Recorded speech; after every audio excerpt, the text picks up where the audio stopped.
Assalamualaikum warahmatullahi wabarakatuh. Perkenalkan, nama saya Lina Handayani, NIM akhir 53. Di sini saya akan menjelaskan tentang pengertian penilaian, penilaian autentik, dan penilaian sikap. Nah, sebelum saya menjelaskan dari ketiga tersebut, alangkah baiknya kita mengetahui pengertian dari penilaian. Penilaian ini apa sih? Penilaian adalah penerapan berbagai macam informasi tentang sejauh mana hasil belajar yang dicapai oleh peserta didik. Adapun tujuan dari kegiatan penilaian ini, bertujuan untuk menjawab pertanyaan tentang sebaik apa hasil belajar peserta didik. Adapun istilah penilaian, yakni asesmen. Standar penilaian ini bertujuan untuk menjamin yang pertama, perencanaan penilaian peserta didik sesuai dengan kompetensi yang akan dicapai dan berdasarkan pada prinsip penilaian.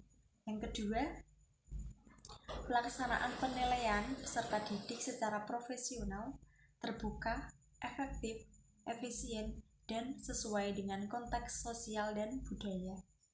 Kemudian yang ketiga, pelaporan hasil penilaian disusun sebagai acuan penilaian bagi pendidik, satuan pendidikan, dan pemerintah satuan pendidikan untuk jenjang pendidikan dasar dan menengah.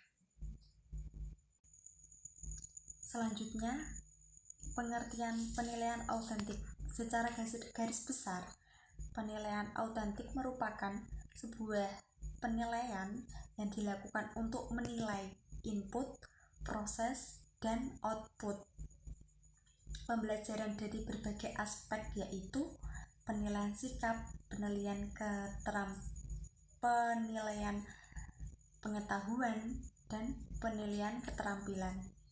Penilaian autentik sesuai dengan pembelajaran yang tercantum dalam kurikulum 2013. Penilaian autentik mampu menjelaskan perkembangan dan hasil belajar yang dicapai oleh peserta didik yang mencakup observasi, menalar, mencoba, dan lain-lain. Penilaian autentik harus menggambarkan dengan jelas sikap, pengetahuan, dan keterampilan apa yang sudah atau belum dimiliki oleh peserta didik.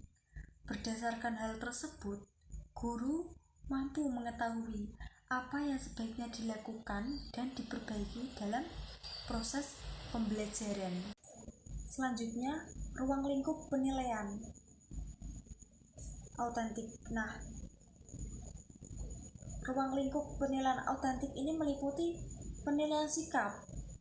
Penilaian sikap merupakan penilaian terhadap hasil internalisasi sikap yang ditujukan ke arah pertumbuhan batiniah peserta didik. Kemudian yang kedua, penilaian pengetahuan atau kognitif adalah penilaian yang dilakukan guru untuk mengukur tingkat pencapaian atau penguasaan peserta didik dalam aspek pengetahuan yang meliputi ingatan atau hafalan, pemahaman, penerapan atau aplikasi, analisasi, sintesis, dan evaluasi. Yang ketiga, penilaian keterampilan adalah penilaian yang dilakukan oleh guru untuk mengukur tingkat pencapaian kompetensi keterampilan dari peserta didik yang meliputi aspek imitasi, manipulasi, presisi, artikulasi, dan naturalisasi. Kemudian selanjutnya, ruang lingkup penilaian sikap. Nah, ruang lingkup penilaian sikap ini meliputi yang pertama, observasi.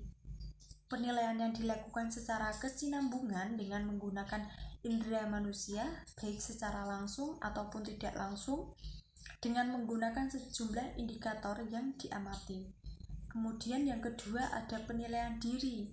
Penilaian diri adalah sebuah teknik penilaian dengan cara meminta siswa untuk mengemukakan kelebihan dan kekurangan diri. Yang ketiga, penilaian teman sejawat. Nah, teknik penilaian melalui teman sejawat merupakan penilaian yang dapat digunakan untuk mengukur tingkat pencapaian peserta didik, termasuk hubungan sosialnya dengan teman-temannya, dengan saling menilai satu sama lain. Dan yang terakhir, penilaian jurnal. Penilaian jurnal merupakan catatan guru selaku pendidik yang berisi informasi kejadian-kejadian yang berkaitan dengan peserta didik selama berada di sekolah.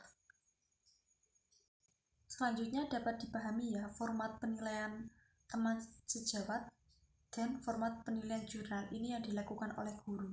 Ada nomor, nama, pertanyaan, dan skala 1, 2, 3. Kemudian format penilaian pada jurnal terdapat nomor, hari atau tanggal, nama, kejadian, kemudian keterangan. Dan selanjutnya dapat dilanjutkan oleh rekan saya